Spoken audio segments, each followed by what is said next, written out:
Hi everyone, I am Niharika Bhaktani and आप में से बहुत सारे बच्चों ने ऑलरेडी इंडियन कॉन्ट्रैक्ट एक्ट 1872 पढ़ लिया है।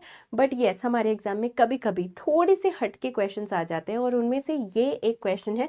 So let's see whether you can crack this और नॉट। जैन 2026 का एक क्वेश्चन था जो आपको काफ़ी ज़्यादा हटके दिखेगा। That is arrange the following on the basis of sections of the Indian contract act in ascending order. सबसे पहले agreement in restraint of marriage, agreement made without consideration, agreement with unlawful objects और consideration, in restraint of trade और by way of wager. तो आपको इतना तो पता है, अभी तक पता चल गया है कि सेक्शन 23 से 30 के बीच में ये सारे के सारे सेक्शंस होने चाहिए। बट एग्जैक्टली कौन सा सेक्शन कहाँ पे आएगा आप ये देख लीजिए, आप गेस कर सकते हैं। दैट इज, ये देखिए लास्ट ऑप्शन इन सब के ऑप्शन ई है, तो maybe answer A, B और डी में से हो। बट आप देखेंगे that first option is C. तो अब आप गेस कर लीजिए ऑप्शन ए या ऑप्शन टू क्या करेक्ट है। इंग्लिश और हिंदी दोनों में मैंने आपको ये क्वेश्चन दिया है। Okay, so you can see and now the correct answer is option A, जहाँ पे आपको सारे के सारे सेक्शंस मैं आपको बता देती हूँ।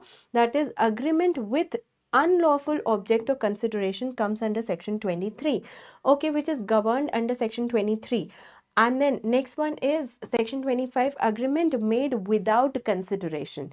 Then next is what, agreement in restraint of marriage, then in restraint of trade, then by way of wager. तो आप इसको थोड़ा सा इस तरीके से लर्न कर सकते हैं कि सबसे पहले तो अनलॉफुल ऑब्जेक्ट, देन उसके बाद without consideration, then personally restrain, marriage के लिए रिस्ट्रेन करने की बात आ गई, फिर प्रोफेशनली दैट इज ट्रेड में रिस्ट्रेन करने की बात आ गई, और लास्ट में wager that is gambling, betting, वो सारी चीज़ें आ गई। ओके, सो आप ये ब्लॉक ऑफ सेक्शंस पढ़ सकते हैं। 10 to 22 फॉर्मेशन से रिलेटेड होता है, वॉइड अग्रीमेंट्स 23 से 30 होता है, कंटिंजेंट कॉन्ट्रैक्ट्स 31 से 36, परफॉर्मेंस 37 से 67 एंड ब्रीच 73 से 75। सो आज के लिए इतना ही काफ़ी है। अगर आपको पूरा का पूरा डिटेल में इंडियन कॉन्ट्रैक्ट एक्ट पढ़ना है, so please study from my marathon which I have taken on this YouTube channel. And if you like this video then click on the like button of this video.